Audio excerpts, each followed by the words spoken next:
Hi friends, welcome back to my channel. ఈరోజు ఈ సీరియల్లో ఏం జరిగిందో తెలుసుకోవాలి అనుకుంటున్నారా? అయితే వెంటనే మనం సీరియల్లోకి వెళ్ళిపోదాం.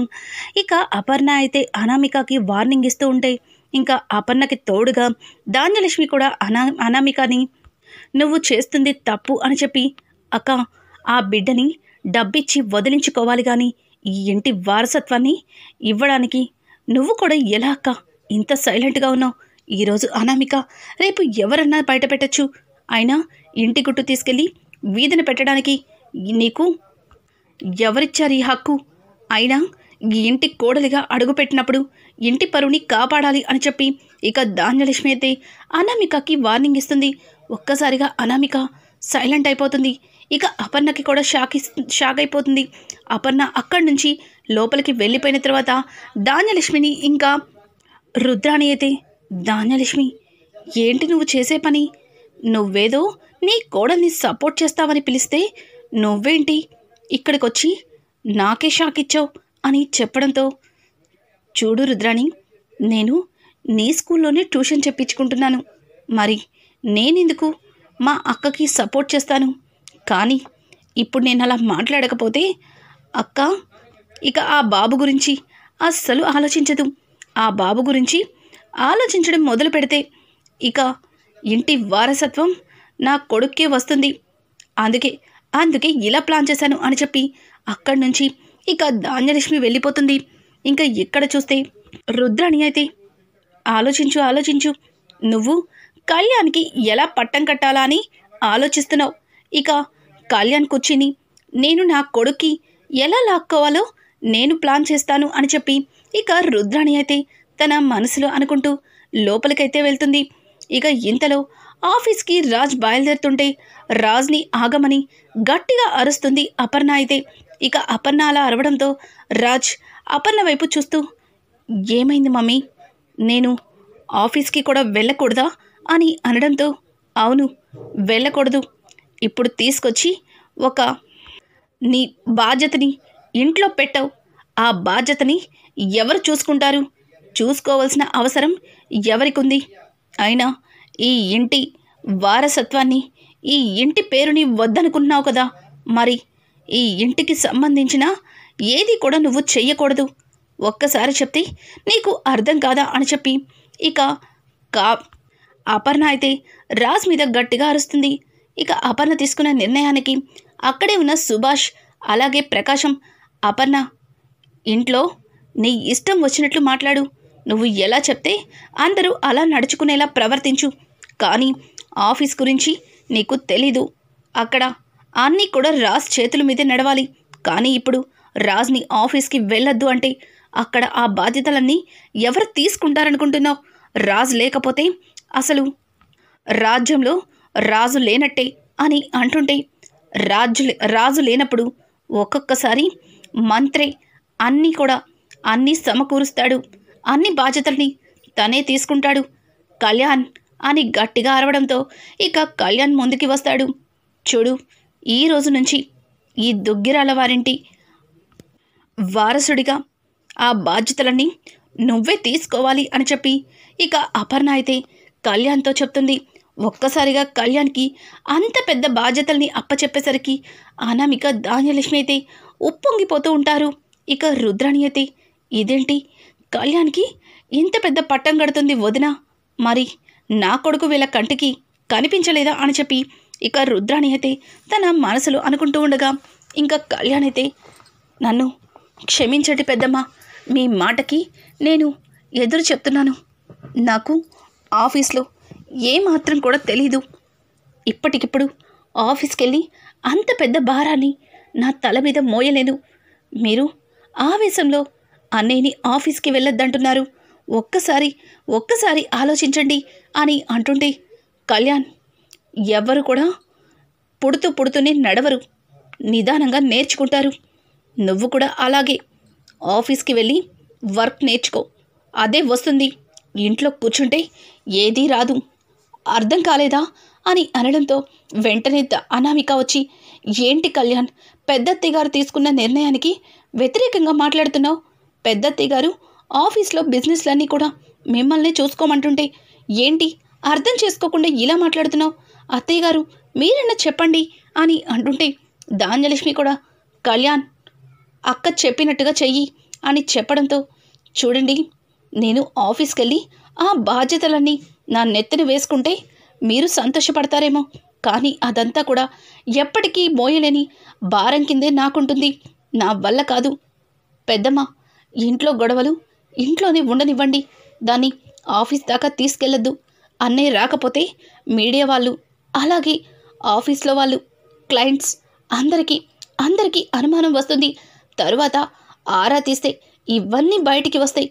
ఎందుకు పెద్దమ్మ దీన్ని అంత దూరం లాగుతున్నారు అని చెప్పి ఇక కళ్యాణ్ చెప్తుంటే, వెంటనే ఇందిరాదేవి అయితే, ఏంటి అపర్ణ, నువ్వేనే ఇలా మాట్లాడుతుంది? ఈ ఇంటి పెద్ద కోడలిగా నీ నిర్ణయం ఎప్పుడు కూడా తప్పు కాదని నేను నమ్ముతున్నాను. కానీ నువ్వు ఒక్క క్షణం ఆలోచించకుండా ఇలా రాజ్ని ఆఫీస్కి పంపించకపోతే చిన్నవాడు కళ్యాణ్ ముందు చూపుగా అన్ని చెప్తున్నాడు. కనీసం అదన్నా అర్థం చేసుకో అని అంటుంటే సుభాష్ కూడా, అవును అపర్ణ, రాజ్ రాకపోతే ఆఫీస్లో ఖచ్చితంగా కళ్యాణ్ అన్నట్టుగానే ఇది చాలా దూరం వెళ్తుంది అని చెప్పడంతో ఇక కళ్యాణ్ అన్న మాటలకి అనామిక అయితే కోపంతో నిప్పుల మీద చిందేసినట్టు చాలా కోపంగా రుద్రాని అలాగే ధాన్యలక్ష్మితో, అత్తయ్య ఏంటత్తయ్య, పిలిచి కిరీటం పెట్టి కుర్చీ వేస్తానంటే నాకొద్దు, నేను ఎండలోనే నుంచుంటాను అన్నట్టుగా ఏంటినా ఇలా చేస్తున్నాడు అని చెప్పి ఇక అనామిక మాట్లాడుతుంటే, నీకు ఇంకా అర్థం కాలేదా? అది వాళ్ళ అన్నయ్య మీద ప్రేమ. ఆ ప్రేమని ఎప్పుడు లక్ష్మణుడు ఎలా చూపిస్తాడో ఇక్కడ ఈ కళ్యాణ్ కూడా అలాగే చూపిస్తాడు అని చెప్పి ఇక ధాన్యలక్ష్మి అలాగే అనామికలిద్దరికీ కూడా రుద్రాని దిమ్మ తిరిగేటట్టుగా సమాధానం చెప్తుంది. ఇక రాజ్ అయితే అదంతా విన్న తర్వాత తను ఆఫీస్కి బయలుదేరుతుంటే ఇక రుద్రాని అయితే, అదేంటి రాజ్, ఆఫీస్కి ఒంటరిగా వెళ్తున్నావు? మరి నీ బిడ్డని తీసుకెళ్ళవా? ఇక్కడ నీ బిడ్డ బాధ్యతలు ఎవరు తీసుకుంటున్నారు అని అడగడంతో ఒక్కసారిగా రాజ్ ఆశ్చర్యంగా వెనక్కి తిరిగి చూస్తాడు. ఇక కావ్య అయితే, మీరు ఆఫీస్కి వెళ్ళండి, బాబుని నేను చూసుకుంటాను అని చెప్పి కావ్య చెప్పిన మాటలకి కుటుంబం మొత్తం ఒక్కసారిగా షాక్ అయిపోతుంది. ఇక రాజ్ అయితే ఆఫీస్కి అయితే బయలుదేరతాడు. ఇక కావ్యతో ధాన్యలక్ష్మి అలాగే అనామిక, ఏయ్ అసలు ఏంటి నువ్వు తప్పు చేసిన వాడిని ఇంకాస్త తప్పు చేసేలాగా సమర్థిస్తున్నావు? అసలు వాడు చేసిన తప్పుకి వాడు కాస్త కూడా పశ్చాత్తాపడకుండా అడుగడుగున అడ్డం పడుతున్నావు అని అంటుంటే ఇక అక్కడే ఉన్న అపర్ణాదేవి అయితే, ధాన్యలక్ష్మి, అనామిక మీరాగండి, నిన్న నువ్వే కదా అన్నావు తప్పు చేసినవాడు సరిదిద్దుకునేలా చెయ్యాలి అని, మరి నువ్వు చేస్తుందేంటి? ఆ తప్పుని మరింత రెట్టింపు చేస్తున్నావు. ఇది నీకు తప్పుగా అనిపించట్లేదా అని అనడంతో, అత్తయ్య గారు నేనేమి తప్పు చేయట్లేదు, మీరే చెప్పుడు మాటలు వింటున్నారు అని అనడంతో, ఏం మాట్లాడుతున్నావు? నేను చెప్పుడు మాటలు వింటున్నానా? అవునత్తయ్య, అవును, ఒక్కసారి ఆలోచించండి. ఆ బిడ్డని తీసుకుని ఆయన ఆఫీస్కి వెళ్తే నిజంగా ఇదంతా ఆయనతో పాటు ఆఫీస్లో ఉన్న వాళ్ళందరికీ కూడా నిజం తెలుస్తుంది. తర్వాత ఈ విషయం మీడియా దాకా వెళ్తుంది. మనమే ఇంటి పరువుని రచ్చకీడుస్తున్నాం అని చెప్పడంతో ఇంకా ఇందిరాదేవి అయితే, అవును అపర్ణ, నీ కొడుకుని నీ కోడలు అర్థం చేసుకున్నంత బాగా నువ్వు మాత్రం అర్థం చేసుకోలేకపోయావు. అసలు నువ్వు కాస్త కూడా ఆలోచించకుండా ఎందుకు ఇలా మాట్లాడుతున్నావు అని చెప్పి ఇక ఇందిరాదేవి కూడా అపర్ణకి వార్నింగ్ ఇస్తుంది. ఇక అపర్ణ కోపంగా లోపలికైతే వెళ్ళిపోతుంది.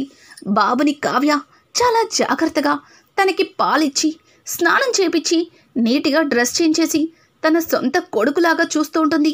ఇదంతా చూసిన రుద్రాణి అయితే, చూసావుగా అనామిక, మీ అక్క కావ్య ఎలా చేస్తుందో?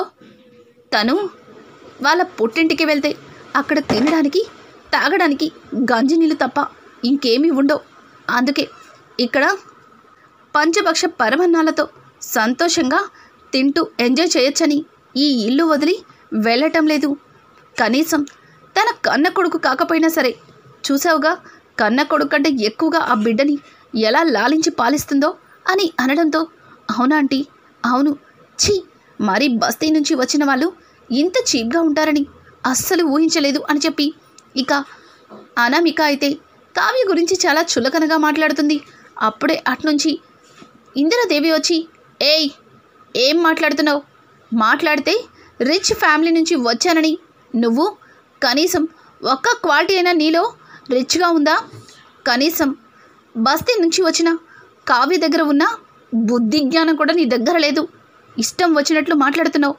కళ్యాణ్ భార్యగా, ధాన్యలక్ష్మికి కోడలిగా ఈ ఇంట్లో ఎలా మెసలుకోవాలో అలా మెసలుకో. అంతేగాని నీ తోటి కోడలి మీద ఈర్ష్య పడుతూ అనవసరంగా నీ జీవితంలో నువ్వు అనుభవించవలసినవి అనుభవించలేకపోతున్నావు. నోరు మూసుకొని ఇక్కడి నుంచి వెళ్ళు. అయినా రుద్రని నీకు 24 గంటలు ఎవరో ఒకరి చెవులు కొరకకపోతే నీకు రోజు గడవదా అని చెప్పి ఇక ఇందిరాదేవి అయితే రుద్రని తిడుతుంది. ఇక రుద్రని కూడా ఏమీ మాట్లాడకుండా అక్కడి నుంచి సైలెంట్గా వెళ్ళిపోతుంది. ఇంకా కావ్య దగ్గరికి వెళ్ళి ఇందిరాదేవి అయితే, అమ్మ కావ్య, ఎందుకమ్మా ఇవన్నీ? అసలు నువ్వు ఏం ఆలోచిస్తున్నావో, దేనికోసం ఇవన్నీ చేస్తున్నావో నాకు అస్సలు అర్థం కావట్లేదు. ఇవన్నీ చేస్తే వాడు నిజాన్ని బయట పెడతాడా?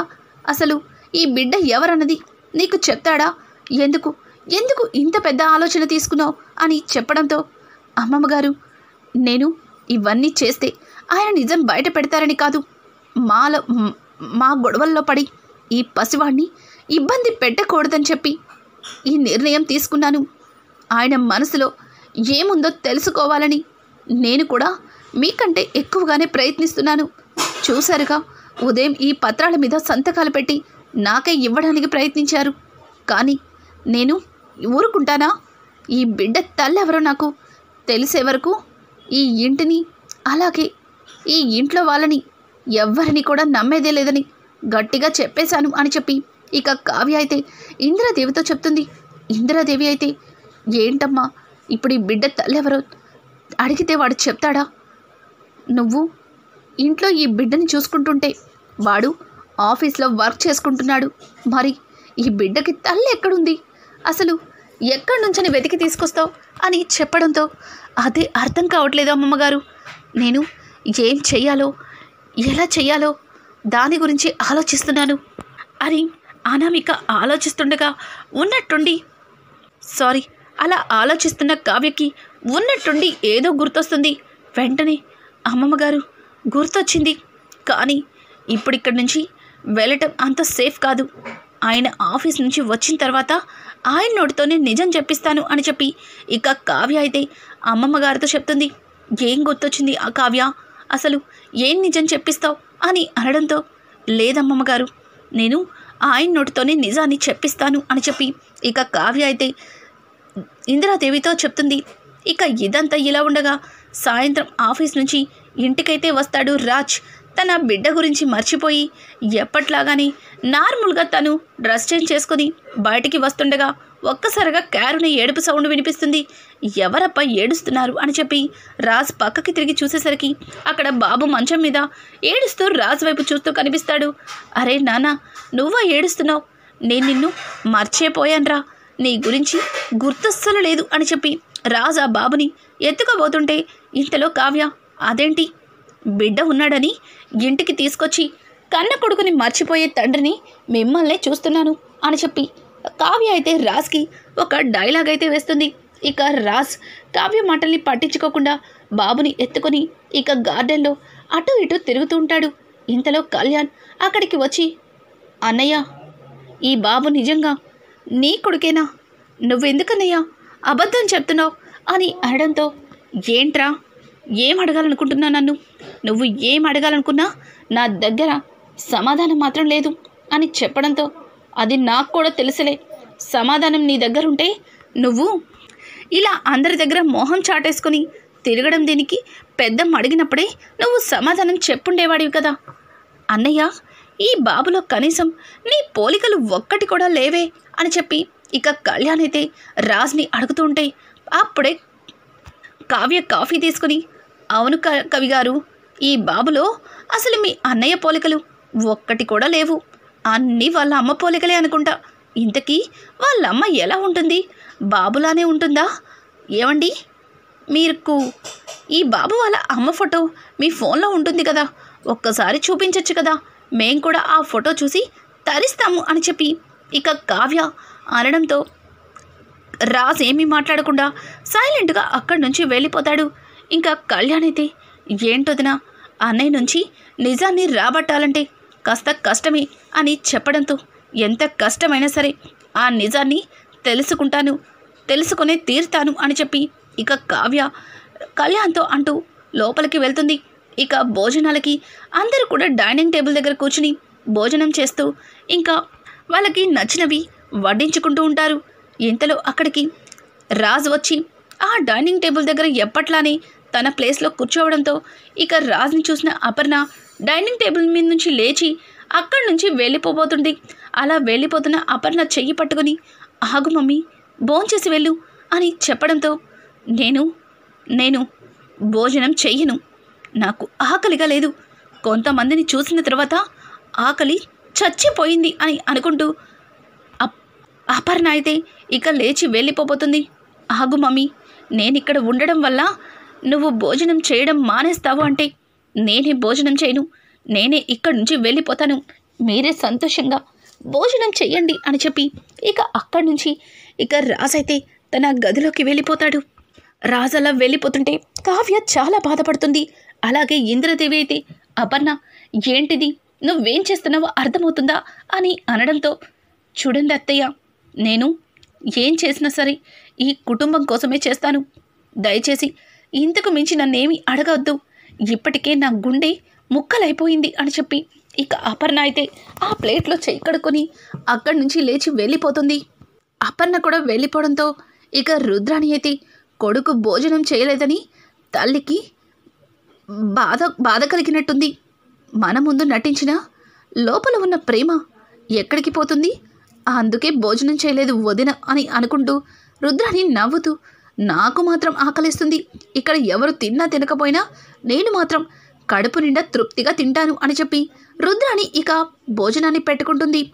ఇక కావ్య ఇదంతా చూసి తల్లి మీద కోపంతో కొడుకు భోజనం చేయలేదు, కొడుకు మీద కోపంతో తల్లి భోంచేయలేదు, వీళ్ళిద్దరికీ ఏం చెప్పి భోజనం తినేలా చెయ్యాలో అని కావ్య అనడంతో ఇక సుభాష్ అయితే అమ్మ కావ్య, మీ అత్తయ్యకి ఎలా భోజనం తినిపించాలో నాకు తెలుసు, కానీ నువ్వు వాడి సంగతి చూసుకోమ్మా అని చెప్పి ఇక సుభాష్ అయితే అన్ని ప్లేట్లో వడ్డించుకొని అక్కడి నుంచి ఇక అపర్ణదేవి దగ్గరికి వెళ్తాడు. అపర్ణ సుభాష్ చేతిలో ప్లేట్ని చూసి ఏవండి, నేను ఆకలిగా ఉన్నానని తెలుసుకొని నా కోసం భోజనం తెచ్చారు, కానీ నా కొడుకుని భోజనం తినకుండా చేసి నేను కడుపు నిండా ఎలా తినగలుగుతానండి అని చెప్పి ఇక అపర్ణ అనడంతో అపర్ణ మాటలకి చూడు అపర్ణ, నీ కొడుక్కి భోజనం పెట్టడానికి తన భార్య ఉంది, ముందు నువ్వు కడుపు నిండా తిను అని చెప్పడంతో ఏంటి ఆ కావ్య వాడికి భోజనం పెడుతుందా, నేను చెప్పాను కదా నా మాట తనకి లెక్కలేదా అని అనుకుంటూ అక్కడి నుంచి అపర్ణ కోపంగా ఇక వంటగదిలోకి వెళ్తుంది. అప్పటికే భోజనాలన్నీ కూడా ఒక ప్లేట్లో వడ్డించుకొని రాజ్ కోసం తీసుకెళ్ళడానికి కావ్య ఇంకా భోజనాలన్నీ పట్టుకొని వెళ్ళబోతుంది. ఇంకా అపర్ణ అక్కడికి వచ్చి ఏయ్ ఏం చేస్తున్నావు, ఈ ఇంట్లో ఎవరు వాడికి ఎటువంటి సహాయం అన్నాను, కానీ నువ్వు నా మాటని కొట్టిపడేసి నీ ఇష్టం వచ్చినట్టు ప్రవర్తిస్తున్నావు, అసలు ఏంటి నీ ఉద్దేశం, ఎందుకు ఈ తప్పు చేస్తున్నావు అని అంటుంటే అయ్యో అత్తయ్య, తప్పు చేస్తుంది నేను కాదు, మీరు మీ కొడుకు మీద కోపంతో భోజనం మానేశారు, ఆయన మీ మీద కోపంతో ఆయన భోజనం మానేశారు, కానీ ఆయన తప్పుని ఎలా సరిదిద్దాలో, ఆ తప్పుని ఎందుకు చేయవలసి వచ్చిందో తెలుసుకోవడానికి ఎవ్వరూ ప్రయత్నించలేదు. మీరేమో డబ్బుందన్న గర్వంతో డబ్బిచ్చి బిడ్డని వదిలించుకోవాలి అనుకుంటున్నారు, కానీ అన్ని సమస్యల్ని డబ్బుతో కొనలేమని అర్థం చేసుకోండి. ఆయన ఏ పరిస్థితిలో ఆ బిడ్డని ఎత్తుకుని ఇక్కడికి వచ్చారో ఆ నిజాన్ని తెలుసుకోవడానికి ప్రయత్నించండి. తప్పు చేస్తుంది నేనని మీరు పదే పదే అంటున్నారు, మీరు చేస్తుందేంటో కూడా కాస్త మీరు గుర్తు చేసుకోండి అని చెప్పి ఇక కావ్య భోజనం ప్లేట్ని తీసుకుని ఇక రాజ్ దగ్గరికి వెళ్ళబోతుంది. ఇంతలో రుద్రాణి వచ్చి ఏంటొదినా, మీ కోడలు మీకే సమాధానం చెప్తుంది, పైగా నిన్నే తప్పొప్పుల గురించి మాట్లాడుతుంది. నువ్వు నువ్వు తప్పు చేస్తావా? ఏంటొదినా, నిజంగా నువ్వు తీసుకున్న నిర్ణయం తప్ప? ఆ నిర్ణయం కరెక్ట్ కాదా అని చెప్పి రుద్రాని ఇంకాస్త రెచ్చగొట్టి అక్కడి నుంచి వెళ్ళిపోతుంది. ఇక అపర్ణ తన గదిలోకి వెళ్ళి, ఏంటండి ఈ కావ్య ఊరుకుంటుంటే నెత్తికెక్కి కూర్చుంటుంది, నేను చెప్తున్న అన్నింటికీ కూడా వ్యతిరేకంగా మాట్లాడుతుంది, రాజ్కి ప్లేట్లో భోజనం పెట్టి తీసుకెళ్ళింది, పైగా నేను తప్పు చేస్తున్నాను అంటుంది అని అంటుంటే, చూడు అపర్ణ, నీ కన్న కొడుకు కాబట్టి తను తప్పు చేశాడని నువ్వు బాధపడుతున్నావు. ఒక భార్యగా తను జీవించాల్సిన జీవితంలోకి ఒక బిడ్డని తీసుకొచ్చి ఈ బిడ్డ నా బిడ్డే అంటే తనకి ఎంత బాధగా ఉంటుందో ఒక్కసారి ఆలోచించు. తను ఏ తప్పు చేయదు, రాజ్కి కడుపు నిండా భోజనం పెడుతుంది. అలాగే వాడు ఒక బిడ్డగా తప్పు చేస్తే ఆ తప్పుని ఎందుకు చేశాడో తెలుసుకోవడానికి ప్రయత్నిస్తుంది. అది కావ్య అంటే అనవసరంగా కావ్య మీద తప్పులు పట్టకుండా నీ కొడుకు భోంచేస్తున్నాడు కదా, నువ్వు కూడా భోంచేయి అని చెప్పి ఇక భోజనం ప్లేట్ని అపర్ణ చేతిలో పెడతాడు. ఇంకా కావ్య అయితే భోజనాన్ని తీసుకెళ్లేసరికి రాజ్ ఆకలితో అటు ఇటు తిరుగుతుంటాడు. వెంటనే కావ్య చేతిలో ఉన్న భోజనం ప్లేట్ని చూసి, నాకోసమైనా భోజనం తెచ్చావు, థ్యాంక్స్, నేను ఆకలితో ఉండలేనని నీకు బాగా తెలుసు, భోజనం తెచ్చినందుకు చాలా థ్యాంక్స్ అని చెప్పి ఇక రాజ్ అయితే ఆ భోజనాన్ని ఆలోచించకుండా గబగబా తినేస్తుంటాడు. కావ్య అయితే రాజ్ని అలానే చూస్తూ ఉంటుంది. ఇక కావ్య కొద్దిసేపటికే రాజ్ అయితే తల పైకెత్తి కావ్య వైపు చూస్తాడు. ఒక్క క్షణం తనకు తాను మర్చిపోయి, కళావతి ఎంత మంచిది, తనకి నేను అన్యాయం చేయాలని చూశాను, కానీ కళావతి నన్ను ఆపదలో ఆదుకుంది, నా బిడ్డకి ఆదరణ ఇస్తుంది, అలాగే నా కడుపు నింపుతుంది. నిజంగా ఇట్లాంటి కళావతిని నేను మోసం చేయడం అంత మంచిది కాదేమో, కళావతికి నా నిజం చెప్తాను అని చెప్పి రాజైతే ఒక గట్టి నిర్ణయమే తీసుకుంటాడు. ఇక కావ్య మోహం చూస్తూ, ఇక నేను ఈ నిజాన్ని దాచిపెట్టలేను, ఇప్పుడే జరిగిందంతా కూడా నీకు చెప్పేస్తాను అని చెప్పి రాజైతే ఇక కావ్య దగ్గరికి వెళ్తాడు. కావ్య రాజ్ని అలానే చూస్తుంటుంది. ఇక రాజ్ చెప్తున్న నిజాన్ని విని కావ్య ఎలా తీసుకుంటుంది? అసలు రాజ్ తీసుకొచ్చిన బిడ్డకి రాజ్కి సంబంధం ఏంటి? అసలు రాజ్ కావ్యతో ఏం నిజాన్ని చెప్పాలనుకుంటున్నాడు?